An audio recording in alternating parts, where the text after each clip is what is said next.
Halo, apa kabar semuanya? Assalamualaikum warahmatullahi wabarakatuh. Jumpa lagi di channel Robotik Nusantara.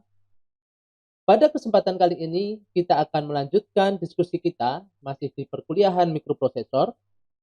Hari ini kita akan mengkaji tentang komunikasi serial RS232, konsep dasar dari komunikasi RS232. Untuk itu, mari kita simak penjelasan dari video berikut ini. Nah, kali ini kita akan membahas tentang komunikasi serial RS232. Mungkin sebagian Anda sudah mengetahui tentang RS232 itu apa ya. Tetapi di sini kita akan membahas konsep dasar dari RS232 yang sering digunakan di dalam komunikasi serial. Gitu. Nah, apa sih sebetulnya RS232 ini? Jadi jenis protokol komunikasi. Kita akan bicara dulu jenis protokol komunikasi. Nah, jadi komunikasi data antar sistem berbasis mikrocontroller ataupun mikroprosesor itu pada dasarnya terdiri dari dua jenis, yaitu yang pertama adalah paralel, kemudian yang kedua adalah serial. Nah, pada jenis komunikasi data paralel, ya, komunikasi data itu dapat dilakukan dengan menggunakan jalur data. Jalur data atau kabel yang berjumlah lebih dari satu. Jadi kalau paralel itu misalkan di dalam mikroprosesor itu ada 8 bit ya, 8 bit berarti ada 8 pin, berarti 8 pin tersebut bisa digunakan untuk komunikasi jalur data yang secara paralel itu ya. Jadi 8 bit ini baik untuk kirim ataupun untuk terima. Ya. Nah, nah, data yang dikirimkan bersifat simultan atau dalam satu periode itu terdapat lebih dari satu bit data yang dikirim. Nah, misalnya begini, data yang akan dikirim itu adalah 8 bit dan jalur komunikasinya itu ada 4 jalur, misalkan ya. Nah, berarti maka membutuhkan 2 periode atau 2T ya untuk mengirimkan 1 byte. Jadi kalau kita bisa asumsikan seperti ini, paralel itu adalah semacam ini. Ya, misalkan kita mempunyai sebuah mikroprosesor di sini ya. Dia jalur datanya ada 4. Ya. Ini data 1, saya beri tanda D1 ya.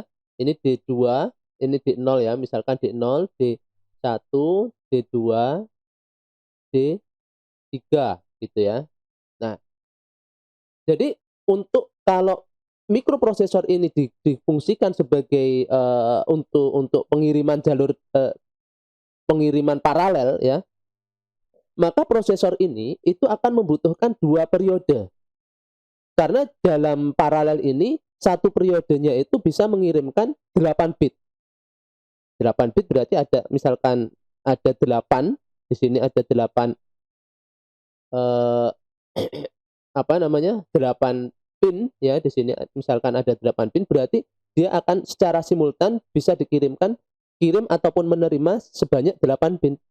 Nah, karena di sini mikroprosesor ini hanya memiliki 4 pin, maka yang bisa dilakukan di sini adalah membaginya menjadi 2 periode untuk mengirimkan 1 byte. 1 byte itu ada 8 bit gitu ya.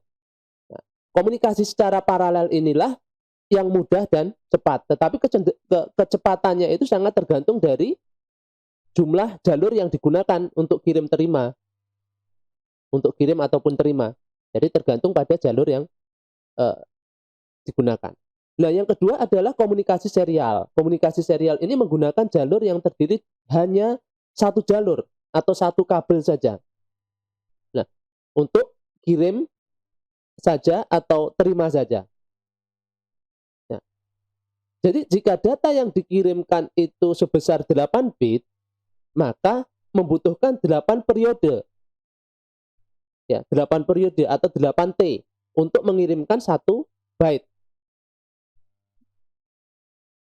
Jadi semakin besar data yang akan dikirim, semakin lama waktu yang dibutuhkan kalau dia menggunakan serial. Karena jumlah jalur atau kabel yang dibutuhkan itu hanya sedikit. Maka jenis komunikasi serial seperti ini itu sesuai untuk kondisi di mana eh, antar mikroprosesor itu berada pada jarak yang agak jauh. Karena biaya yang diperlukan dapat dihemat untuk pembelian kabel. Dan komunikasi serial ini memang eh, bisa mencapai 10 meter ya untuk pengiriman datanya maksimal. Ini tentang jenis protokol. Nah, sekarang kita akan berbicara tentang kekurangan dan kelebihan dari RS232. Tentu di dalam sebuah sistem itu pasti ada yang namanya kekurangan dan kelebihan. Nah, sebelum kita berbicara tentang kelebihan dari RS232, ini saya sajikan di sini yaitu tentang kekurangannya. Sebelum kita menyajikan kelebihan, membicarakan kelebihan RS232, di sini ada beberapa kekurangan yang dapat dilihat. Yang pertama yaitu dari segi perangkat keras. Di dalam RS232 ya, dari segi perangkat keras itu ada proses konversi data paralel menjadi serial. Atau begitu juga sebaliknya di dalam komunikasinya. Maka dari itu di dalam komunikasi ini dibutuhkan sebuah piranti tambahan yang disebut dengan UART. Ya, Universal Asynchronous Receiver Transmitter. Mungkin kalau di dalam microcontroller atau microprosesor saat ini sudah disediakan komunikasi ini ya, untuk komunikasi untuk komunikasi serial seperti ini ya, biasanya ditandai dengan TXRX di dalam microcontroller tersebut. Jadi tidak butuh menggunakan piranti tambahan. Nah, kemudian di dalam yang bagian kedua dari segi perangkat lunak. Nah, dari segi perangkat lunak sendiri itu lebih banyak register yang digunakan atau terlibat dan banyak aturan yang untuk diinisialisasi. Nah, ini dari segi kekurangannya. Nah, sekarang bagaimana kalau dari segi kelebihannya? Kelebihan RS232 ya, pertama yaitu kabel untuk komunikasi serialnya itu bisa lebih panjang dibandingkan dengan komunikasi paralel. Jadi data-data dalam komunikasi serial itu dikirimkan untuk logika 1 sebagai tegangan berapa? Logika 1 itu 3 sampai 25 volt, dan untuk logika 0 itu sebagai tegangan min 3 sampai dengan min 25 volt. Nah, jadi dengan demikian tegangan dalam komunikasi serial itu memiliki ayunan tegangan maksimum 50 volt. Sedangkan kalau kita lihat pada komunikasi paralel itu hanya 5 volt saja maksimum. Karena amplitude tegangannya besar di dalam komunikasi serial ini, maka distorsi atau gangguan yang muncul pada kabel yang panjang pada komunikasi serial itu lebih mudah diatasi dibandingkan pada komunikasi paralel. Kemudian yang kedua itu adalah jumlah kabel serial.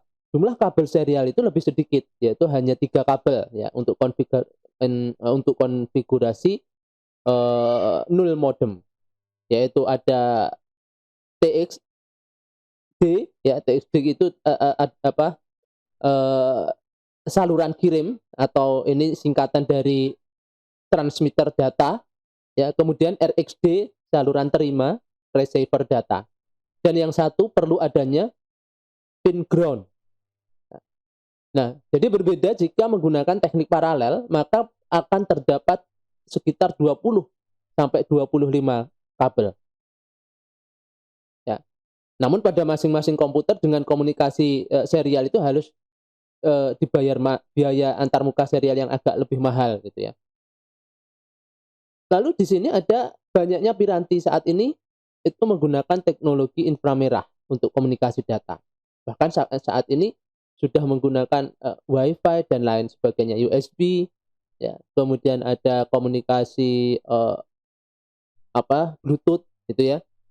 Nah, jadi pengiriman data secara serial itu bisa, kalau kita menggunakan inframerah itu menggunakan IRDA ya. Kalau yang pertama kali ya, spesifikasi inframerah merah pertama kali itu IRDA 1, yaitu mampu mengirimkan data dengan laju 115,2 kbps dan dibantu dengan piranti UART.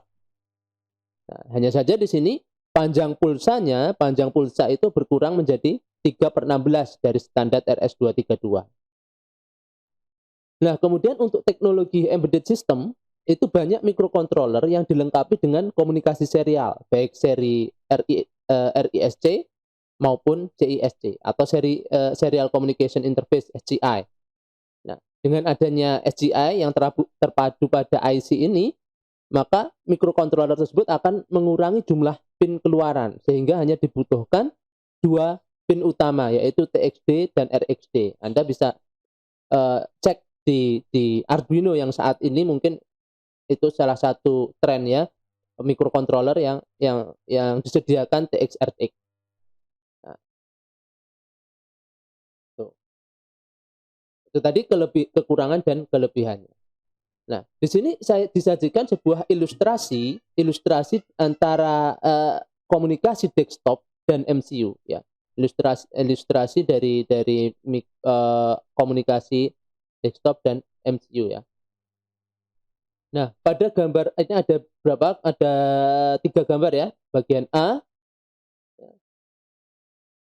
Nah, di sini ada bagian A, bagian ini B, ini C. Nah,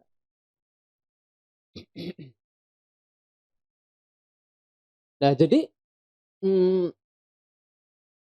komunikasi data serial itu banyak digunakan karena kemampuannya untuk mengirimkan data dalam jumlah yang besar dan jaraknya jauh, dan memiliki protokol yang dapat digunakan untuk menjembatani antar mikroprosesor yang berbeda.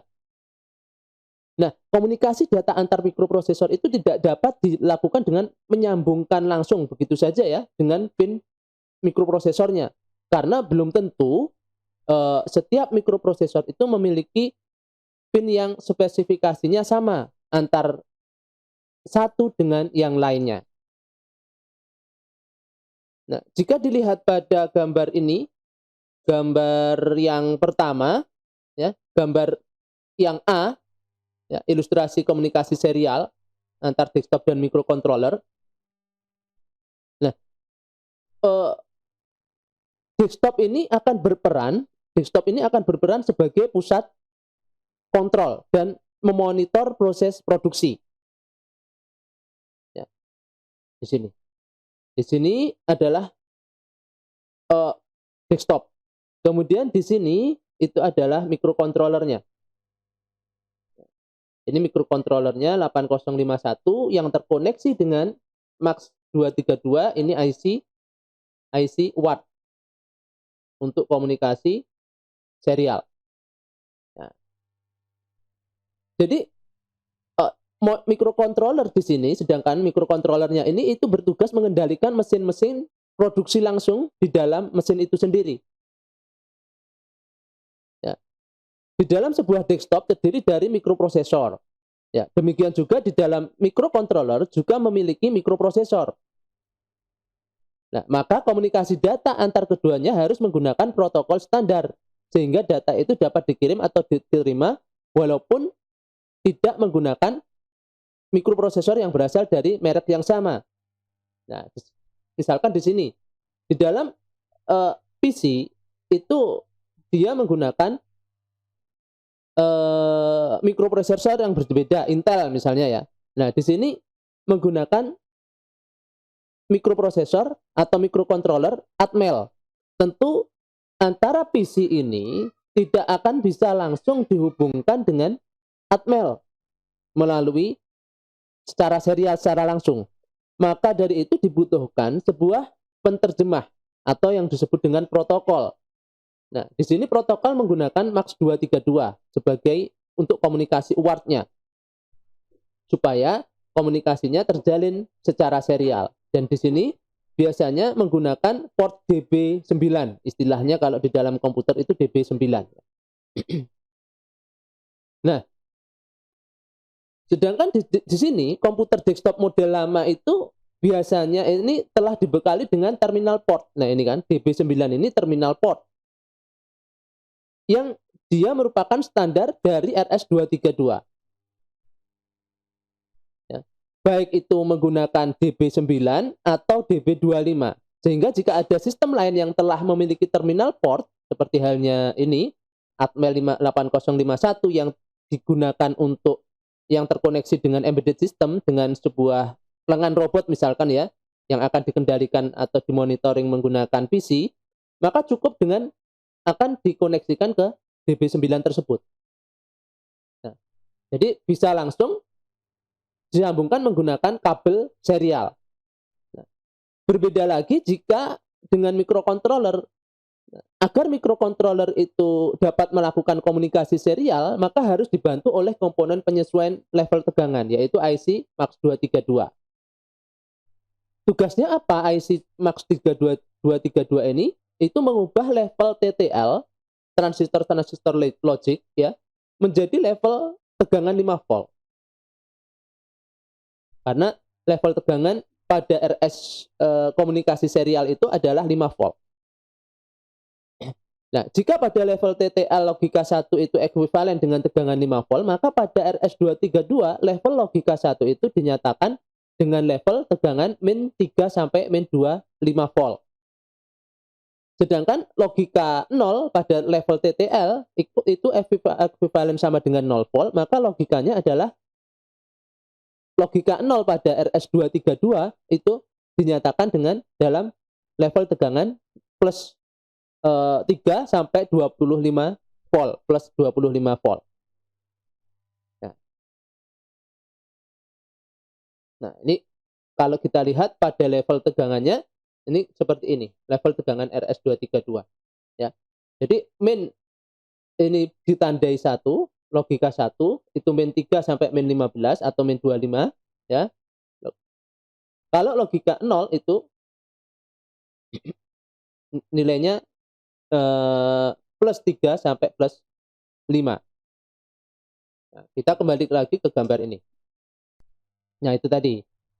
Nah, jadi terminal konektor pada desktop itu dirancang untuk dapat berkomunikasi dengan perangkat lain secara universal. Perangkat yang ada di desktop ini, pada bagian desktop ini. Komunikasinya untuk universal.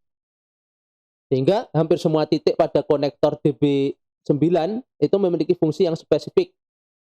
Ya, fungsi spesifik dari DB9. Yang terlihat di sini ya, ini pin dari MAX32. Ini layout dan bentuk fisik ya, ada 16 pin ya, ada 16 pin. Nah, di mana untuk pin 10/9, nah ini yang digunakan ada 2 transmitter dan receiver. Jadi T1 TR1 dan T2 R2 ya. Jadi ada 3 ini. Ada 3.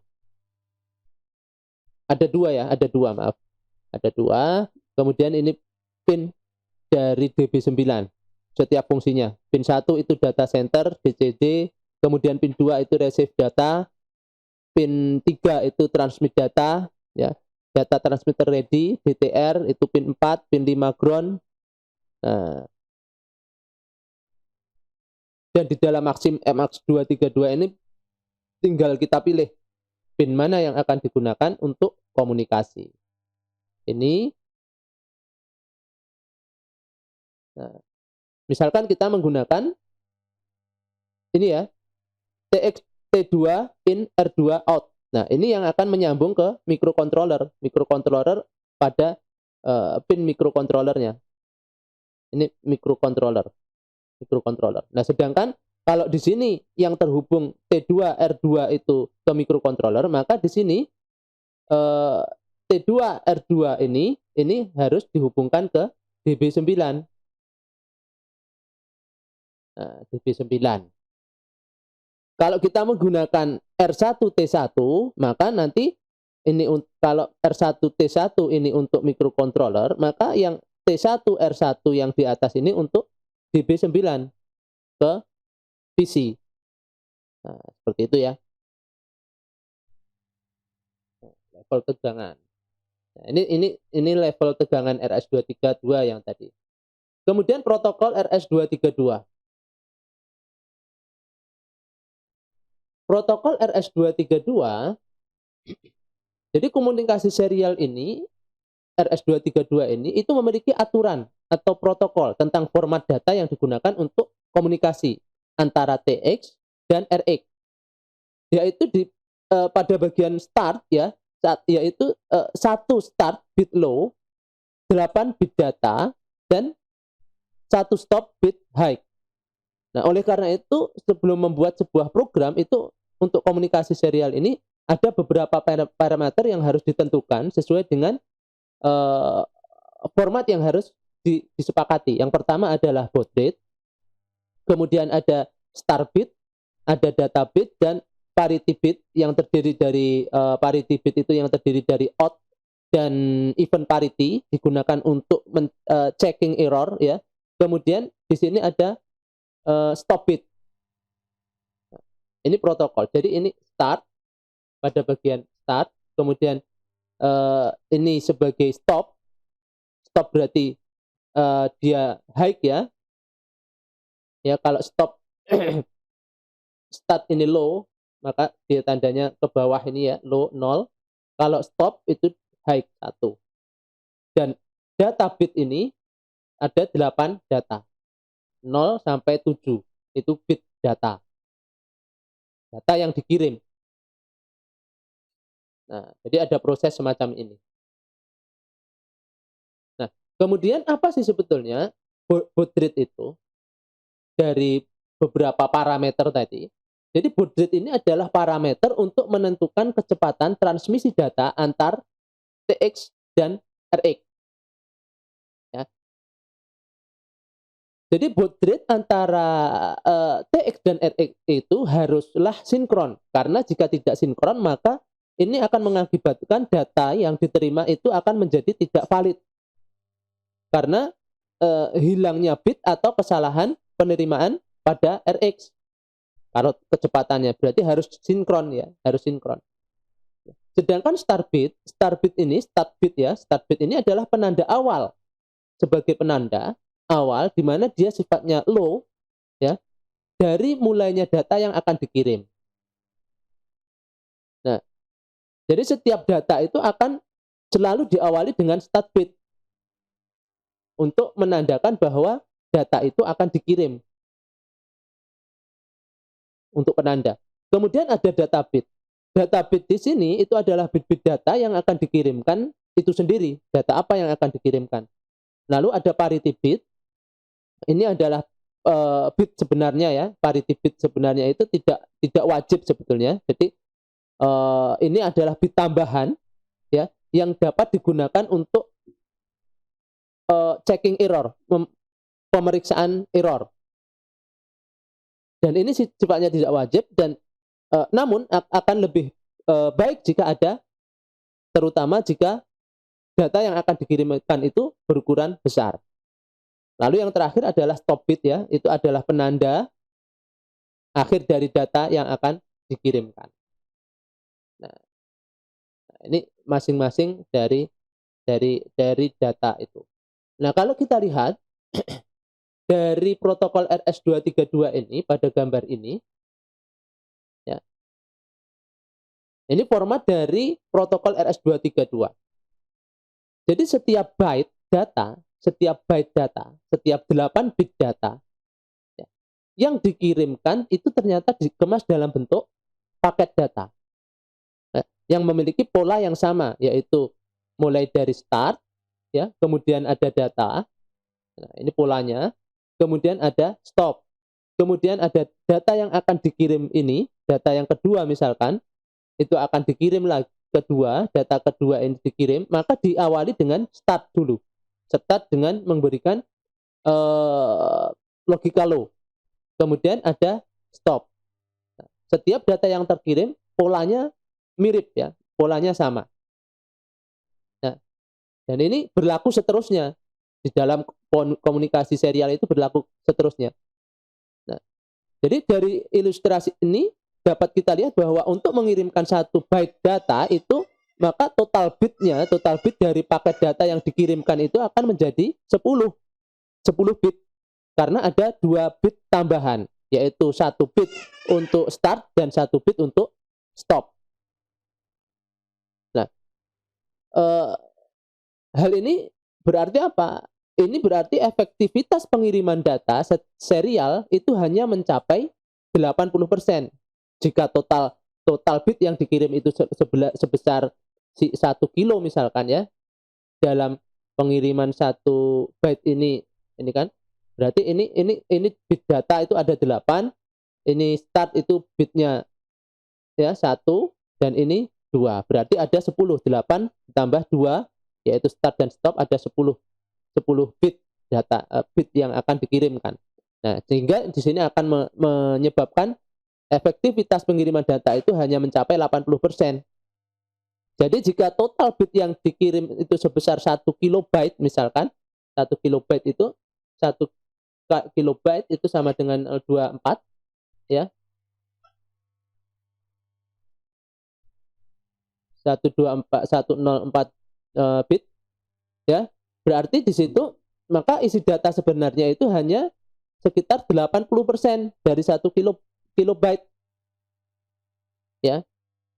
Jadi tinggal dikalikan saja 1024, kalau efisiensinya 80% berarti tinggal efisiensinya ya, efisiensinya berarti tinggal di sini dikalikan 80%.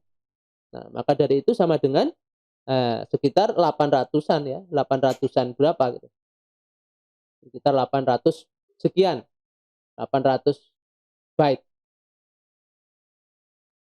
Nah, ini yang akan terjadi, efisiensi dari komunikasi serial. Untuk ini. Kemudian tadi baud rate pengertiannya sudah, kemudian di sini ada pengkabelan MPU. Pengkabelan mikroprosesor atau MPU dengan buffer RS-232.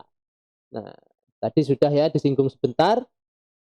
Pengkabelan ini setiap IC MAX 232 itu dia memiliki 2 channel ya untuk transmisi data serial, dan setiap channel terdiri dari TX dan RX. Nah, jika mikroprosesor itu hanya akan berkomunikasi dengan satu kolega saja, maka cukup menggunakan 1 channel saja. Bisa channel 1, bisa channel 2. Ya. Channelnya tadi bisa dilihat di sini pada rangkaian layout dari RS-232 yang saya uraikan di sini tadi ya. Di sini T1 out, R1 in, R1 out, T1 in. Nah, ini 1 channel, ini dihitung 1 channel ya, ini 1 channel. Nah, kalau di yang bawah ini T2 R2 in dan T2 out R2 in, ini channel kedua gitu ya. Jadi Anda menghubungkan ini harus disesuaikan dengan channelnya. Kalau kita menggunakan channel 1 untuk komunikasinya, ya gunakan yang channel 1 saja. Tuh. Nah, ini berkaitan tentang pengkabelan MPU. Nah, jadi intinya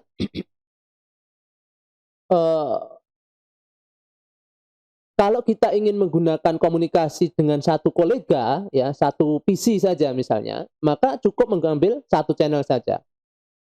Bisa channel 1 ataupun channel 2. Nah, penggunaan dari IC 232 ini membutuhkan 4 kapasitor tambahan agar IC MAX 232 itu mampu melakukan konversi level TTL ke level RS-232. Nah, 4 kapasitor ini seperti apa? 4 kapasitor seperti ini ya. Dia biasanya nilainya 10 picofarad. Nah, seperti semacam ini. Ada 4 microcontroller. Nah, seperti itu ya. Kalau gini pada rangkaian ini misalkan ini pada rangkaian MAX 232 ya, untuk komunikasi ini menggunakan R1, T1, maka di sini juga harus kalau di sini RX R1 ya, berarti di sini T1 ini R1. Jadi bersilangan gitu ya. Nah, jadi ada hal penting yang harus diingat bahwa pada saat membuat sebuah sambungan kabel, yaitu untuk komunikasi serial, bahwa TX dari pengirim itu harus terhubung ke RX. Ini kalau kita lihat R-in, R1 in ya, ini akan terhubung ke T1 out. Ini komunikasi serial ya. Ini MAX 23 untuk mensimulasikan dari rangkaian itu. Kalau Anda ingin menghubungkan dua buah komunikasi serial, yang perlu diingat di sini adalah kalau R1 in, maka dia harus terhubung ke T1 out. Ini untuk satu channel saja, satu kolega. Kalau T1 out itu harus terhubung ke R1 in. Jadi tidak boleh kalau di sini T1 out terhubung ke R2 in, itu tidak boleh karena channelnya sudah berbeda. Nanti akan bermasalah di sana. Nah, seperti itu. Ya. Jadi kalau kita lihat pada gambar ini, itu dua sistem berbasis mikroprosesor, ya, dua sistem berbasis mikroprosesor yang akan melakukan proses pengiriman dan terima data. Nah, kalau kita lihat mikrocontroller dalam hal ini sebagai pengirim, mikrocontroller pada gambar ini, ya, pada gambar ini atau di sini itu sebagai pengirim. Ya. Nah, sebagai pengirim terlihat bahwa sambungan dari pin TX microcontroller itu disambungkan dengan pin T1 in pada IC MAX 232. Kemudian T1 out pengirim itu terhubung dengan R1 in pada IC MAX 232 penerima. Nah, TX microcontroller itu yang mana? TX microcontroller itu ya yang ini. Ya. Ya, ini T1 in dia akan terhubung ke TXD. Ya, TXD microcontroller itu terhubung ke TX in. Ya. Ini MAX 232 yang ini itu miliknya microcontroller. Kalau yang ini miliknya penerima. Nah, ini masuk ke in, kemudian RxD pada port 30 itu difungsikan sebagai receiver, dia akan masuk ke RI R1 receiver 1 out. Kemudian pada max-nya T1 out itu akan termasuk ke sini ya, max 32 penerimanya di R-in. Nah, ini yang perlu diperhatikan di bagian ini. Nah, jika misalnya di sini kita bisa menggunakan virtual di sini ya, virtual simulator. Nah, di sini pin konektor DB9. Nah, bagaimana mengkoneksikan konektor DB9 ya? Jadi kalau misalnya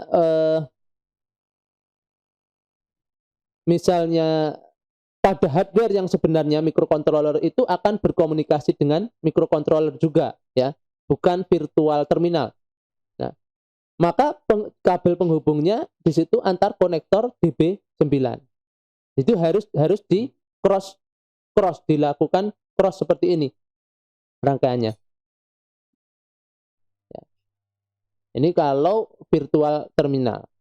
Nah, kita anggap misalnya pada rangkaian tadi, virtual terminal itu adalah perangkat berisi mikroprosesor yang telah diprogram untuk menerima data karakter dari pengirim ya. Jadi virtual terminal ini membutuhkan IC MAX232. Nah, untuk mengubah level 232-nya itu menjadi level TTL ya. IC MAX232 itu untuk mengubah tadi ke level TTL. Jika misalnya pada hardware yang sebenarnya ya, itu microcontroller ini akan berkomunikasi dengan microcontroller juga, bukan dengan virtual terminal, maka dibutuhkan DB9. Nah, cara pengkabelan DB9 itu harus di cross seperti pada gambar berikut ini. Konektor 1 ini di cross ya fungsinya. Nah, bagaimana cara inisialisasi register, 4 register tersebut? Nah, jadi seperti telah disinggung pada bagian sebelumnya bahwa pemrograman komunikasi serial itu memang lebih panjang jalannya dibandingkan dengan komunikasi paralel. Jadi ada sebanyak 4 register yang harus diinisialisasi untuk memulai membangun komunikasi serial. Di antaranya adalah register SCON, TMOD, TCON, dan TH1. Nah, mari kita lihat bagaimana proses inisialisasi dari masing-masing register ini. Yang pertama adalah SCON, serial control. Ya. Pada serial control di sini ada 8 bit. Register ini panjangnya adalah 8 bit. SM0, SM1, SM2, RAN, TB0, TB8, RB8, T1, dan R1 gitu ya. TI dan RI gitu ya. Di mana SM2, jadi SM0, SM1 itu adalah bit untuk pemilihan mode komunikasi serial. Jadi pilihan mode komunikasi serial itu dilihat dari tabel ini ya. Kalau dia menggunakan mode 0, maka nilai SM0, SM1 itu keterangannya berupa USART ya. Ini nilainya adalah 0. Kalau kita menggunakan mode 0, maka SM0, SM1 itu nilainya 0. Ya. Baud rate-nya BPS atau baud rate-nya itu tetap sebesar 12 ya, frekuensi osilator. Nah, kemudian kalau mode 1, maka SCON ini pada SM0, SM1-nya berarti di set 0 atau 1. Gitu ya. Nah, ya. Jadi dari uraian SCON ini, peran register SCON itu lebih banyak adalah untuk mengatur event control untuk komunikasinya. Jadi untuk komunikasi standar biasa, beberapa bit yang penting untuk diakses itu adalah pada bagian SCON ini adalah SM0 dan SM1 untuk menentukan nilai baud rate-nya. Dan bit RI dan TI jika akan mengirimkan atau membaca karakter berikutnya. Nah, itu untuk SCON. Nah, kalau mode 3 berarti dia SM-nya 11 ya. SM01 nilai SM1 itu nilainya 1. Jadi di sini baud rate-nya dapat diubah menggunakan timer keterangannya. Wattnya 9 bit. Nah, di sini juga ada keterangan bahwa TI transmit interrupt itu bit ini bernilai 1 jika buffer pada register SBUF-nya telah kosong. Nah, kemudian register yang kedua yaitu TMOD. Inisialis register yang kedua adalah TMOD. Nah, pada TMOD ini ada dibagi 4 ya, pada timer 1 dan timer 0. Dengan urutan yang sama sebetulnya. Nah, gate di sini itu adalah bit pemilih eksternal atau internal. Timer counter itu akan berjalan jika TR0-nya, timer 0-nya itu sama dengan 1 dan interrupt 0-nya itu sama dengan 1. Maka di sini dia akan menggunakan timer 0.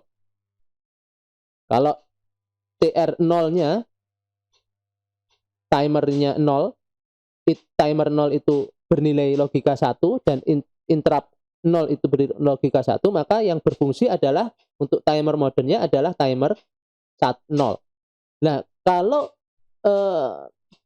gate pada bit pemilih eksternal atau internal itu ingin diaktifkan timer 1, maka TR1 itu harus dibuat 1 dan interrupt 1 itu harus dibuat 1. Maka yang berfungsi timernya adalah timer 1. Nah, CT itu adalah bit pemilih mode counter atau timer.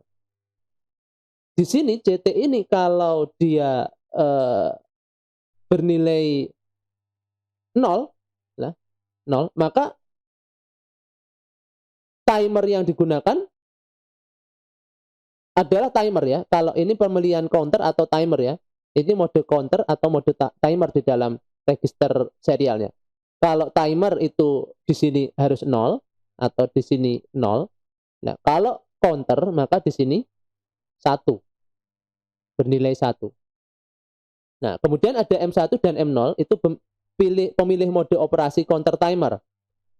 Nah, kalau 00, M1, M0 ya, pada pemilihan gate-nya, kalau misalkan kita memilih gate untuk timer 1, berarti yang harus di-set adalah M1 dan M0.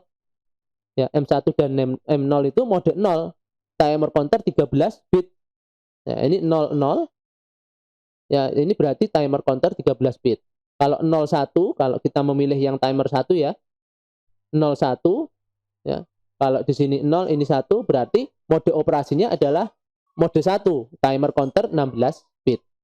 Seperti itu dan seterusnya. Nah, jadi di sini peran setting timer counter itu untuk komunikasi serial. Ini adalah untuk menentukan mode pencacah pewaktu yang dijadikan time base bagi osilator baud rate. Nah, mode yang paling mudah di dalam T-mode ini itu adalah mode 2 karena inisialisasinya cukup 1 kali. Dan tidak perlu mengaktifkan timer lagi jika timer itu telah mencapai overflow. Ini tentang register T-mode. Lalu di sini ada T-con atau timer control. Dia juga lebarnya 8 bit ya, mulai dari TF1 sampai IT0 ya, TF1, TR1, TF0, TR0, IE1, IT0, IE0, IT0 ya. Jadi di sini ada definisinya, TF1 itu bernilai 1 ya, TF1 ini bernilai 1 jika timer satunya telah mencapai overflow. Dan otomatis itu akan berlogika 0 berubah ke 0 itu jika mikrokontrolernya melompat ke vektor interupsi timer 1.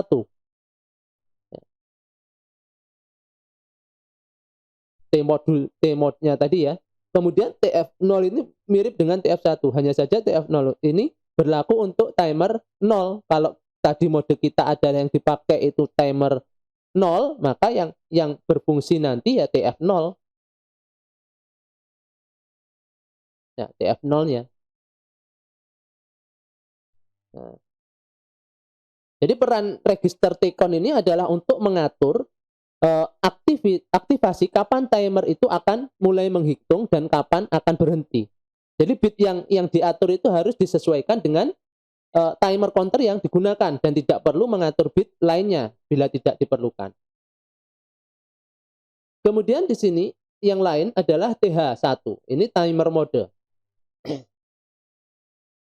Untuk mengedit komponen sebetulnya ini permainan lama ya, untuk setting-setting semacam ini permainan lama ketika kita harus menggunakan mikrokontroler atau mikroprosesor yang masih jadul gitu ya.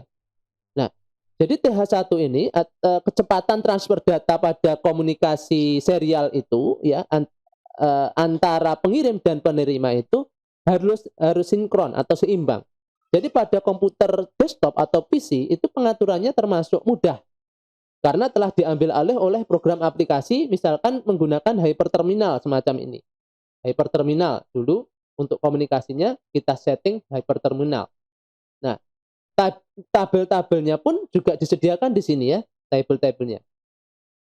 Nah, tetapi kalau kita menggunakan microcontroller MCS51, pengaturannya harus dilakukan dengan cara memberikan nilai tertentu pada register TH1-nya sesuai dengan kecepatan transfer data.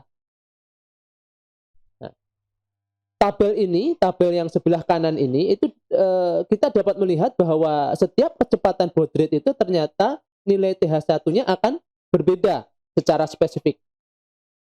Nah, ini karena apa? Ini karena frekuensi clock untuk time base-nya itu, time base serialnya ya, itu juga harus disesuaikan dengan dengan baud rate yang dipilih. Nah, oleh karena itu jika nilainya tidak tepat, maka akibatnya data yang diterima itu tidak akan valid.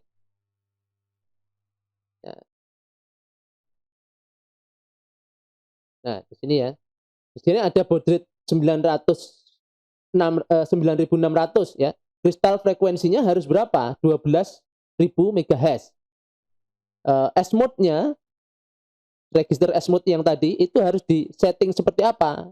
Settingnya adalah 1. TH1-nya F9H pada alamat ini.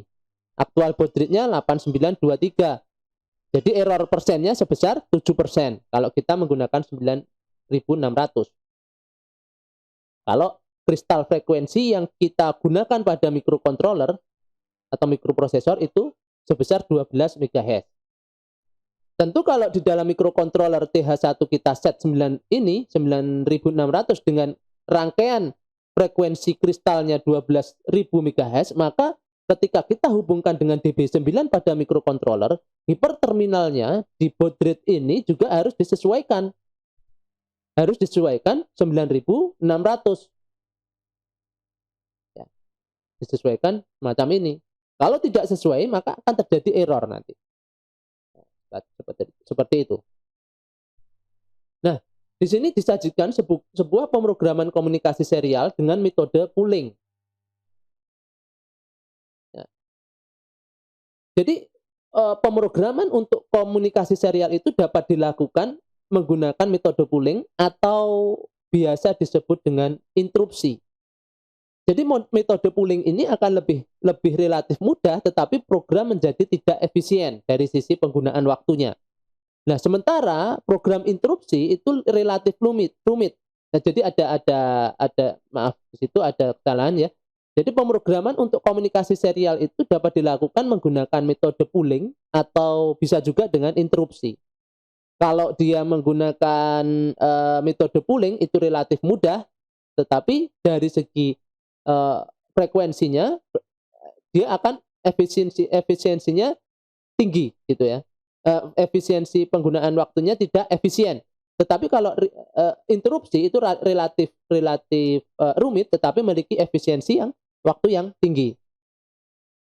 Nah, misalkan dari gambar yang sebelumnya tadi ya, gambar pada rangkaian di awal tadi tentang rangkaian komputer tadi ya, komunikasi microcontroller yang menggunakan rangkaian Proteus. Nah, ini di sini disajikan program dari gambar yang tadi dengan metode pooling. Nah, jadi pada rangkaian baris kelima itu adalah baud rate ditentukan oleh timer. Ya, untuk penentuan timer ya, move SCON 50 hexa alamatnya. Kemudian baris ke-6 itu adalah timer 1 dengan mode 2 auto reload ya, dengan baud rate-nya di situ 1200 dan asumsi kristalnya adalah 12 MHz. Kemudian T1-nya T1 diberi 1 untuk memicu subrutin agar berjalan. Nah, ini rangkaian pemrograman komunikasi yang selanjutnya ya. T1 diberi 1 untuk memicu subrutin agar berjalan, mulai dijalankan timer sebagai osilator time base. Nah, di sini main programnya kode ASCII angka 0 ya.